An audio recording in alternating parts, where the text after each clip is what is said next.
तर भावानो, कारखाना पडला बंद. तर जय शिवराय भावानो, आपल्या छोट्याशा एका मिनी व्लॉग मध्ये परत एकदा तुमचं स्वागत आहे. बघा, आपली तर तिथंच मॉर्निंग झालेली होती, त्याच व्हीआयपी कारखान्यात. तो काही विषयच नाही. सकाळी सकाळी चहा बिस्किट वगैरे घेतल्या आणि सकाळी फायनली आपली गाडी लावली बघा भरायला 5 दिवसाच्या नंतर. आणि हे आपले समजे फॅन फॉलोईंग आहे बघा भावांनो. कारखाना खराब झाला तर माणसं तर खराब नाही, माणसं तर एकच नंबर आहेत. तो पूर्ण बीडचे माणसं आहेत बघा आपले, त्यात काही विषयच नाही भावांनो.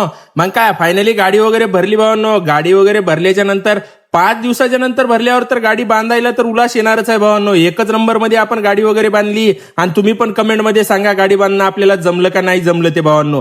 कारखान्याचा विषय असा आहे भावांनो, कारण का कारखान्याला यायचा माल संपलेला आहे. म्हणजे कारखाना आता चेक बंद पडलेला आहे, कारण का पट्टा वगैरे पडला आणि समजे आपले संपूर्ण माणसं जे ऊस तोडणगार होते ते संपूर्ण निघाले बघा आपापल्या घराकडे. कारखाना तर बंद झालेला आहे भावांनो.